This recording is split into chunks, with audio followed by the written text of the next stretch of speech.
오늘은 4월 20일 에스라 9장 1절부터 15절까지의 말씀입니다.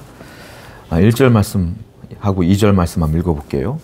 이 일 후에 방백들이 내게 나와 이르되 이스라엘 백성과 제사장들과 레위 사람들이 이 땅 백성들에게서 떠나지 아니하고 가나안 사람과 헷 사람들과 브리스 사람들과 여부수 사람들과 암몬 사람들과 모압 사람들과 애굽 사람들과 아모리 사람들의 가증한 일을 행하여 그들의 딸을 맞이하여 아내와 며느리로 삼아 거룩한 자손이 그 지방 사람들과 서로 속이게 하는데 방백들과 고관들이 이 죄에 더욱 으뜸이 되었다 하는지라.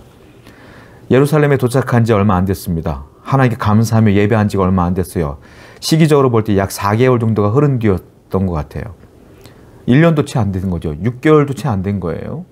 그런데 누군가가 에스라에게 얘기해 주는 겁니다. 방백들과 고관들 중에 특별히 제사장과 레위인들 가운데서도요, 이 가나안 땅의 이방 사람들, 모압 사람, 암몬 사람들, 그 여인들을 취하여 결혼한 사람들이 많다는 겁니다.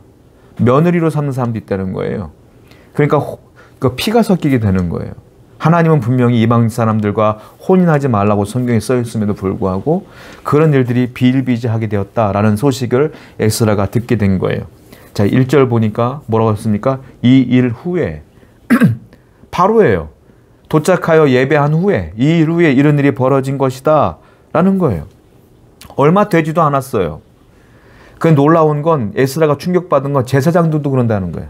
레위인도 그런다는 거예요. 이런 죄가 지금 만연하게 돼 있고 많은 사람들이 죄의식 없이 이 죄를 짓고 있다는 거예요.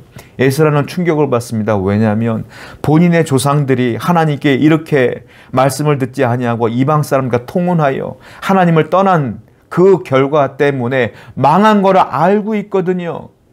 그래서 바벨론으로 포로로 잡혀간 건 에스라는 말씀을 통하여 성경 연구가였기 때문에 그는 다 알고 있었거든요. 그러니까 너무 기가 막혀요. 너무 기가 막혀서 하나님 앞에 울부짖을 수밖에 없는 상황이 된 거예요. 여러분 기억하셔야 돼요. 죄는 내가 지금 은혜로울 때, 정말 내가 하나님 앞에 감격스러울 때는 죄가 멀리 떠나 있느냐? 그렇지 않아요. 악한 마귀는 뭐라 그랬어요? 사탄은 지금도 우는 사자와 같이 삼킬 자를 찾아 헤맨다 그랬어요. 내가 지금 당장 예배할지라도 마귀는 나를 보고 있다니까요. 언젠가는 너의 열정이 식어지겠지. 언젠가는 너가 세상을 사랑하겠지. 계속 주목하고 있다가 빈틈이 보이면 나에게 달려들어 나를 잡아먹을 듯이 악한 세력이 나를 끌고 죄의 세력으로 끌고 나간다는 거예요. 여러분, 그러므로 믿음이라는 게 뭡니까? 신앙생활이라는 게 뭐예요? 한 채 방심도 용납되지 않는 거예요. 오늘 내가 믿음이 좋으면 내일 무너질 수도 있어요. 지금 이스라엘 백성들이 4개월 만에 이런 일이 이스라엘 전체적으로 다 번졌다는 거예요. 신앙적 리더였던 제사장들까지도. 그 얼마나 많은 이 사람들에게 얼마나 많은 죄의 유혹이 있었겠느냐는 거죠. 성도 여러분, 믿음 생활이라는 건, 영적 전쟁이라는 건, 영적 전투라는 건, 악한 마귀를 대적하는 일이라는 건 공휴일이 없어요. 휴일이 없어요. 매일매일 24시간 내내 365일 내내가 우리의 영적 전쟁이라는 걸 아셔야 돼요.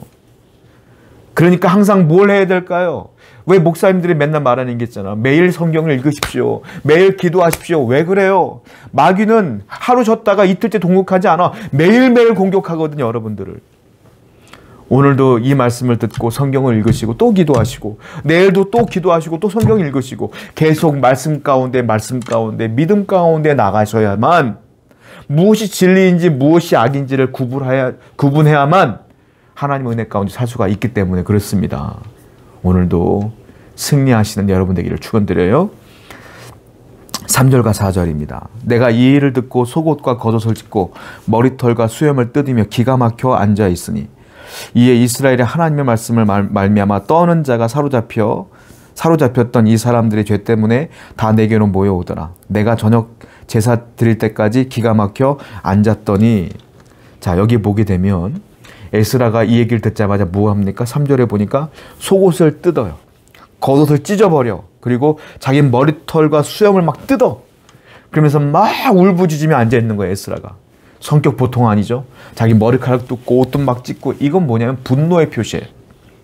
분노의 표시. 에스라가 참 존경할 만한 것 중에 하나가 뭐냐면 죄에 대해 분노할 줄 아는 사람이에요. 지금 죄에 대해 악에 대해서 분노하고 있는 거예요. 에스라는. 여러분, 내가 죄에 대해 분노할 줄 알아야 회복할 길이 보이는 겁니다. 죄에 대해 분노하지 않는 사람은 회개할 기회가 없어요. 여러분들은 어떠세요? 내가 죄 지으면 또 죄 지었구나 하고 말아요? 나를 무너뜨린 그 죄에 분노하셔야 돼요. 악한 마귀에게 분노해야 돼요. 사탄아, 나를 또 넘어뜨렸구나. 내가 오늘은 졌지만 내일은 내가 너 이길 거야. 내게서 떠나라. 나사렛 예수의 이름으로 명하니 떠나갈지어다 하고 분노하셔야 돼. 여러분들. 또 졌구나 하고 주저앉는 게 아니라 에스라처럼 죄에 대해 악에 대해 분노할 줄 아는 성도가 되어야 됩니다. 오늘도 우린 죄성이 있기 때문에 죄에 무너질 수 있어요. 그러나 좌절하면 안 돼. 거기서 악에 대해서 분노하면서 또 일어나셔야 돼. 에스라는 죄에 대해 분노합니다. 또 4절 말씀을 한 번 더 읽어볼게요. 이 이스라엘의 하나님의 말씀으로 말미암아 떠는 자가 사로잡혔던 이 사람들 죄 때문에, 자 여기 보시면 에스라만 죄에 대해 분노한 게 아니에요. 조금 다른 결이 좀 다른데 4절 말씀 보니까 여호와의 하나님의 말씀으로 말미암아 떠는 자가 있었어요. 그러니까 하나님 말씀을 두려워하는 자가 있었어. 그러니까 이스라엘 전체가 다 죄 지은 건 아니고요. 에스라뿐만이 아니라 하나님의 말씀을 두려워하는 사람들도 있었다라는 거죠. 이 에스라는 악에 대해서 분노했지만 또 다른 사람들은 하나님 말씀에 두려움을 갖고 있었어요. 그러니까 온 백성이 하나님의 말씀을 어기는 걸 보고 두려운 거야. 우리 망하면 어떡해. 하나님이 얼마나 무서운지를 몰라 쟤들이 하고 말씀에 두려워하며 떠는 거예요. 여러분 또 하나 기억해야 될 게 있어요. 말씀을 두려워하는 것, 다른 말로 말씀을 경외하는 것이 경건의 기초입니다.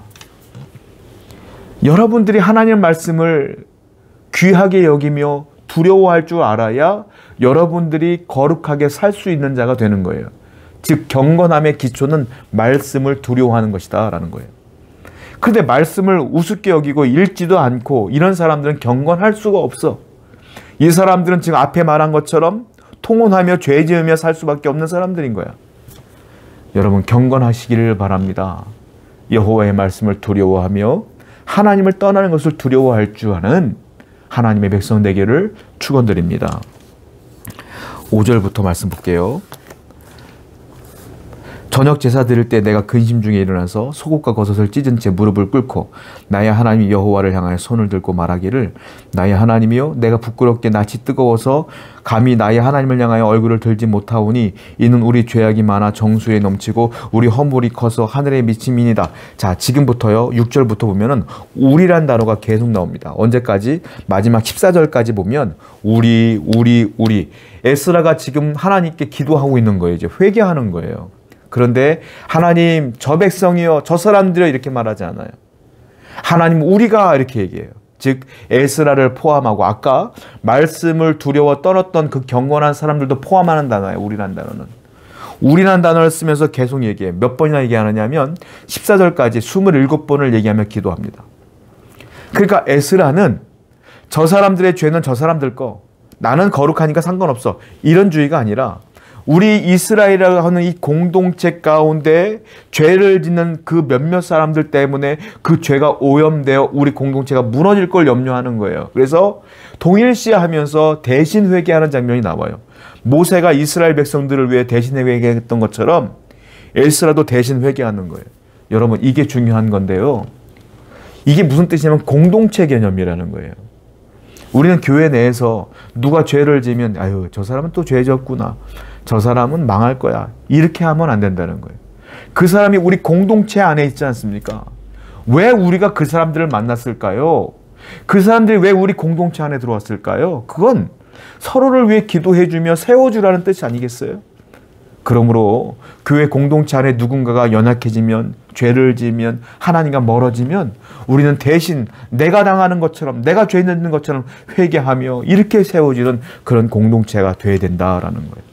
오늘도 우리의 교회 안에 그런 거룩하고 건강한 공동체가 되기 위해서 함께 노력하며 기도하는 여러분 되기를 축원드립니다. 기도합시다. 악한 마귀는 순간순간 우리를 무너뜨리려고 합니다. 하나님, 믿음은 매일매일이 전쟁이며 전투인 걸 기억하여 악한 마귀를 대적하며 늘 말씀을 두려워하며 경건하게 살아갈 수 있도록 우리에게 성령을 부어 주시옵소서. 예수님의 이름으로 기도드렸습니다. 아멘.